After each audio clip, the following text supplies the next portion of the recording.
الحمدللہ رب العالمین والصلاة والسلام علی سید المرسلین اما بعد فاعوذ باللہ من الشیطان الرجیم بسم اللہ الرحمن الرحیم رب اشرح لی صدری ویسر لی امری واحلل عقدۃ من لسانی یفقہوا قولی۔ سورہ احقاف، یہ سورہ احقاف شروع ہو رہی ہے اور مکی صورت ہے سورہ احقاف، اور اس کی آیات جو ہیں 35 یعنی 35 ہیں، اور اس کے رکوع 4 ہیں۔ سب سے پہلے ہم دیکھیں گے کہ یہ احقاف ہے کیا۔ احقاف سے مراد بلند اور طویل ٹیلے، بلند اور طویل ٹیلے، یہ دراصل قوم عاد کے گھر ہیں احقاف، اور یہ ٹیلے یمن میں ہیں جہاں قوم عاد رہتی تھی، اور یہ سورہ زاریات سے پہلے اور سورہ غاشیہ کے بعد نازل ہوئی، یعنی اس کا نزول سورہ زاریات سے پہلے اور سورہ غاشیہ کے بعد نازل ہوئی۔ اس سورہ کا اور سورہ جاسیہ کا زمانہ نزول ایک ہی ہے۔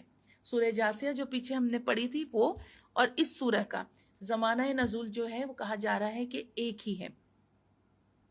ہم تھوڑا سا اس کے جو ہے پس منظر کی طرف جائیں گے، جو خلاصے میں جو چیزیں بیان ہو رہی ہیں اس کو ہم دیکھیں گے۔ کہتے ہیں کہ اس بات پر کہ ارباب سیر اس بات پر ہیں متفق کہ رسول اللہ صلی اللہ علیہ وآلہ وسلم طائف سے لوٹتے وقت وادی بطن نحلہ میں اترے اور رات کو اٹھ کر نماز تہجد میں قرآن پڑھتے تھے۔ ایک گروہ جن نصیبین سے یمن کو جاتا تھا، نصیبین ایک علاقہ ہے، وہاں سے یمن کو جاتا تھا، وہاں قرات کی آواز سن کر حضرت محمد صلی اللہ علیہ وآلہ وسلم پر اپنے آپ کو ظاہر کر دیا، تو حق تعالیٰ اس قصے کی خبر اس سورہ میں دے رہا ہے احقاف میں۔ اچھا، یہ جنوں کی تعداد کتنی تھی جن کی ملاقات حضور نبی پاک صلی اللہ علیہ وسلم سے ہوئی طائف کے واپسی کے سفر پر؟ کہتے ہیں کہ 7 جن تھے، یا 9 تھے، یا 10 تھے، یا 12 تھے، یا پھر 17 تھے، یعنی ان کی تعداد یہ بتائی جا رہی کہ اس تعداد کے قریب تھے، 7، 9، 10 یا 12 یا 17 یہ جن تھے، ان کی تعداد۔ اور یہ صورت اس وقت نازل ہوئی جب پیغمبر خدا صلی اللہ علیہ وآلہ وسلم پر اہل مکہ کی سختیاں، مخالفتیں اپنی شدت پر تھیں۔ 10 ہجری نبوت کا سال حضور سرور کائنات صلی اللہ علیہ وآلہ وسلم اور مسلمانوں کے لیے انتہائی تکلیف دہ سال تھا۔ قریش نے آپس میں مل کر طے کیا کہ آج کے بعد بنو ہاشم کے ساتھ لین دین، شادی بیاہ، معاشرتی تعلقات ختم کر دیتے ہیں۔ 3 سال تک یہ اذیت ناک صورتحال رہی۔ صحابہ کرام فرماتے ہیں کہ ہم اس دوران درختوں کے پتے، پانی کے مشکیزوں کے خشک چمڑے کاٹ کر پھر پانی میں ابال کر کھاتے رہے، اور جب یہ سوشل بائیکاٹ ختم ہوا تو حضور سرور کائنات صلی اللہ علیہ وآلہ وسلم کے چچا ابو طالب وفات پا گئے، اور اس کے 1 مہینے بعد ہی حضرت سیدہ ام المومنین خدیجہ الکبریٰ وفات پا گئیں۔ یہ دونوں حضرات آپ کے معاون اور مددگار اور خدمت گزار تھے۔ آپ کو ان دونوں کی وفات کا بڑا صدمہ ہوا، اور مذکورہ اندھوناک حالات میں حضور سرور کائنات صلی اللہ علیہ وآلہ وسلم نے طائف کا قصد کرا یا ارادہ کرا کہ اگر اہل مکہ پیغام رحمت کو قبول نہیں کرتے تو شاید طائف والے اس نور سے اپنے سینوں کو روشن کر لیں۔ آپ طائف پہنچے، وہاں کے 3 سرداروں کو آپ نے دعوت دی، انہوں نے مختلف بے سروپا باتیں کی اور دین کی دعوت کو ٹھکرا دیا۔ حضور سرور کائنات صلی اللہ علیہ وآلہ وسلم طائف سے واپس ہوئے تو ان سرکش سرداروں نے طائف کے اوباش جوانوں کی ٹولیاں آپ کے پیچھے لگا دی کہ آپ کو پتھر ماریں اور آپ کا مذاق اڑائیں، رستوں پر انہیں مقرر کر دیا۔ رسول اللہ صلی اللہ علیہ وآلہ وسلم ان اوباشوں کی سنگ باری سے یعنی پتھر مارنے سے زخمی ہو گئے، اور جس میں اطہر کا خون نالین مبارک میں جمع ہو گیا۔ ایک باغ میں آپ تشریف لائے، اپنے جسم سے خون دھویا اور اپنے دردمند دل کے ساتھ بارگاہ الہی میں فریاد کی، یا الہی اپنی کمزوری، اپنی بے بسی اور لوگوں کے نزدیک اپنی بے قدری کا شکوہ تیری بارگاہ میں کرتا ہوں، اور اے سب سے زیادہ رحم فرمانے والے، تو ہی سارے کمزوروں کا رب ہے، اور میرا رب بھی تو ہے، تو مجھے کس کے حوالے کر رہا ہے؟ کیا کسی بیگانے کے حوالے جو ترش روی کے ساتھ مجھ سے پیش آئے؟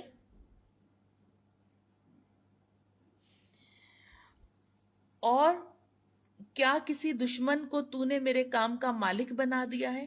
اگر تو مجھ سے ناراض نہیں تو مجھے کسی مصیبت کی پرواہ نہیں ہے۔ یہ نبی پاک صلی اللہ علیہ وسلم کا کلام جو اپنے رب سے کیا، دعا مانگی اپنے رب سے، اسی مقام پر آسمان سے پہاڑوں کا فرشتہ آپ کی خدمت میں حاضر ہوا اور سلام عرض کرنے کے بعد کہنے لگا، اللہ پاک نے مجھے آپ کے حکم کی تعمیل کے لیے بھیجا ہے، اگر آپ چاہیں تو ان طائف والے متکبر لوگوں کو دو پہاڑوں کے درمیان کچل کر رکھ دیا جائے، یا مسل دیا جائے، یا اور کسی عذاب سے انہیں ختم کیا جائے۔ تو آپ رحمت اللہ العالمین نے فرمایا کہ مجھے تو اللہ پاک نے جہانوں کے لیے رحمت بنا کر بھیجا ہے، تو میں ایسا کیوں کہوں؟ باغ سے روانہ ہو کر حضور صلی اللہ علیہ وآلہ وسلم نے صبح کی نماز وادی نخلہ میں ادا کی، اور نماز میں آپ قرآن کی تلاوت فرما رہے تھے کہ جنات کی ایک جماعت کا وہاں سے گزر ہوا۔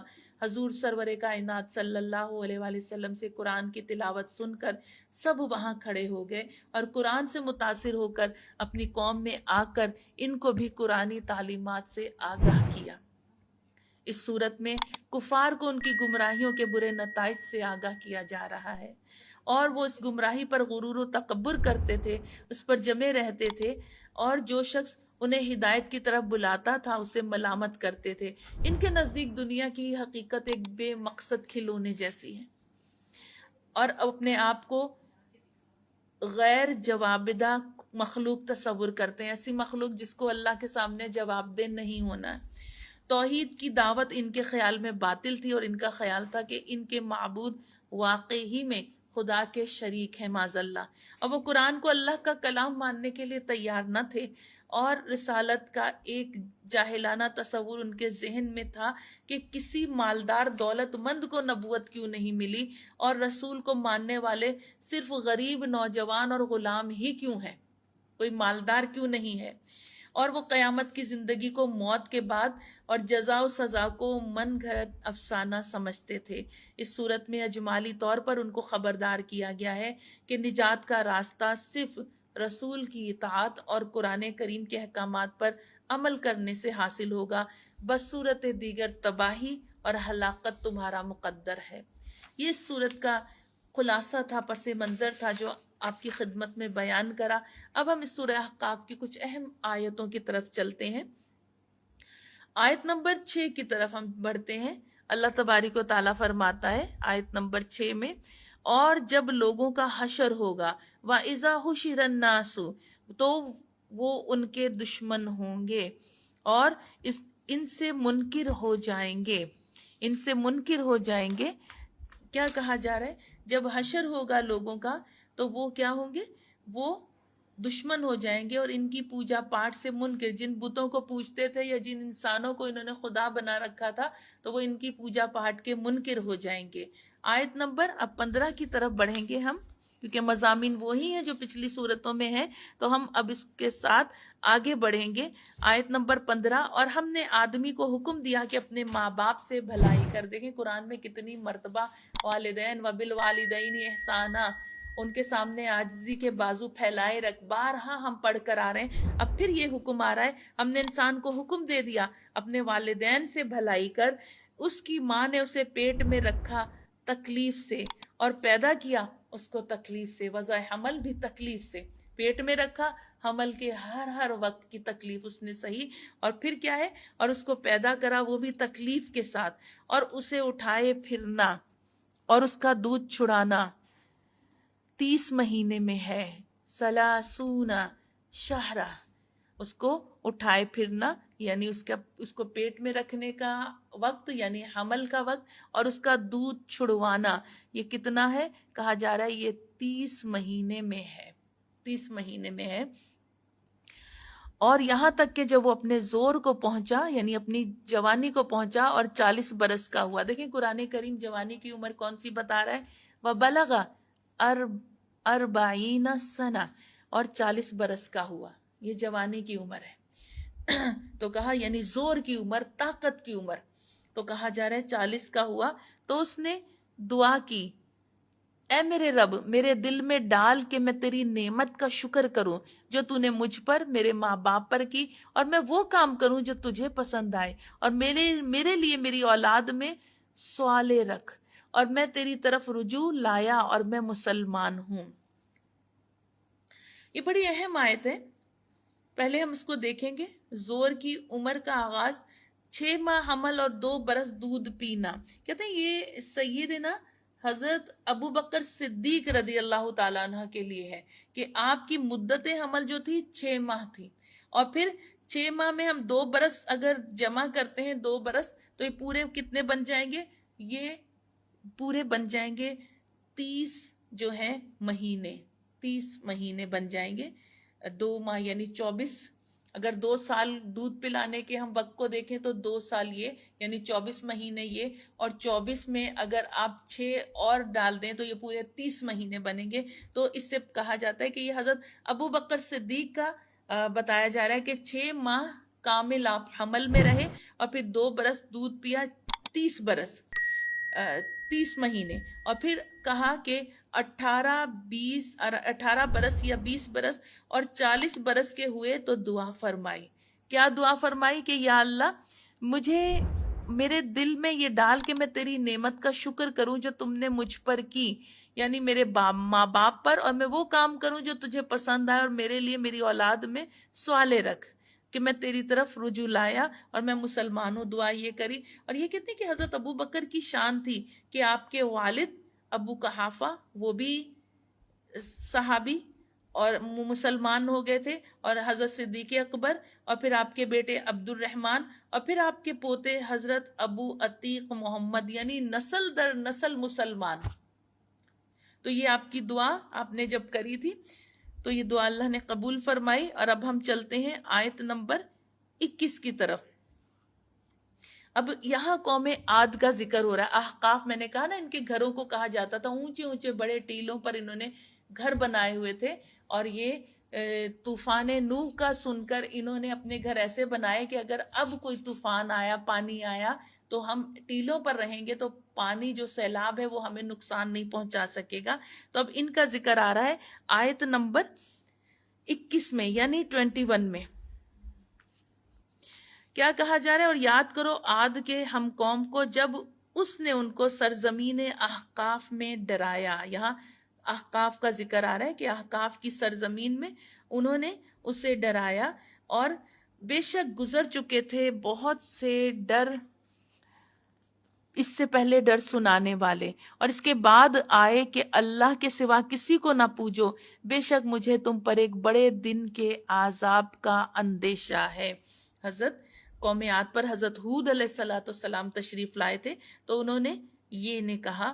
کہتے ہیں یہ جو علاقہ تھا احقاف کا یہ ایک ریگستان تھا حضر موت کے قریب اور ولایت یمن میں، اور بعض کہتے ہیں کہ عمان اور مہرہ کے درمیان یہ علاقہ تھا، وادی احقاف. 2 قول ملتے ہیں. ایک قول یہ حضر موت کے قریب اور ولایت یمن میں یہ علاقہ تھا.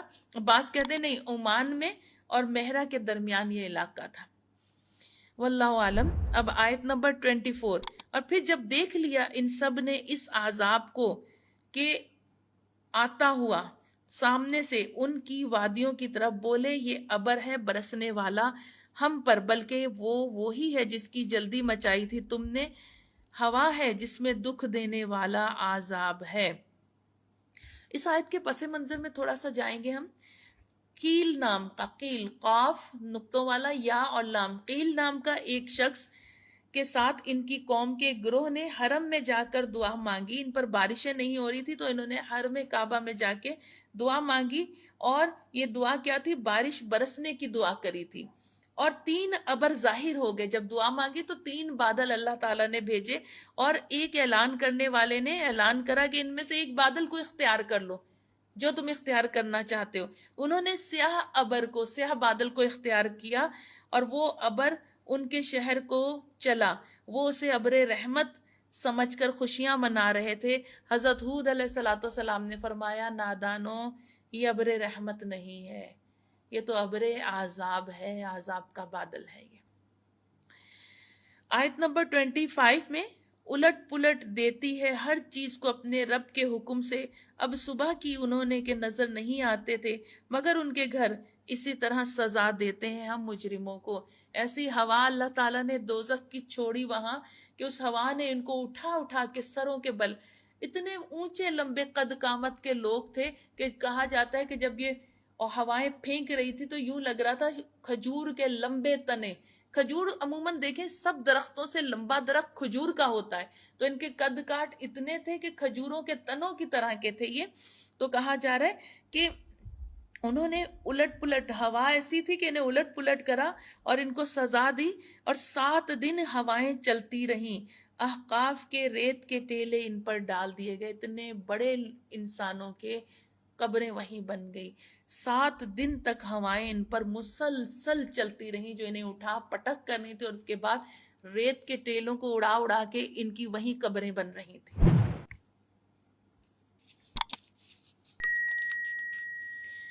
آیت نمبر 29، اور جب کہ ہم پھیر لائے تیرے پاس چند جنات کو کہ سنے قرآن کو، جب حاضر ہوئے وہاں بولے کہ خاموش رہو، پھر جب ختم کر دیا گیا پھر سے اپنی قوم کی طرف پھرے، اپنی قوم کی طرف ڈر سنانے والے. یعنی جب نبی پاک صلی اللہ علیہ وسلم کے پاس سے یہ گزر ہوا تو انہوں نے کہا قرآن کی. آپ سوچیں قرآن، ایک تو تلاوت قرآن اور ایک صاحب قرآن کی آواز میں تلاوت قرآن، تو کیوں نہ قدم رکیں اور کیوں نہ ہدایت آئے. تو یہی ہوا کہ جب حضور نبی پاک صلی اللہ علیہ وسلم کی خوبصورت آواز میں قرآن کریم کی آیات سنی تو وہی قدم رک گئے، چلتے قدم رک گئے اور کہا خاموش رہو. اور پھر جب قرآن حضور پاک صلی اللہ علیہ وسلم نے پورا پڑھ لیا تو اب کہا کہ ہم اپنی قوم کی طرف جائیں گے، انہیں ڈر سنائیں گے. وآخر الدعوانا ان الحمد للہ رب العالمین وصدق اللہ العظیم.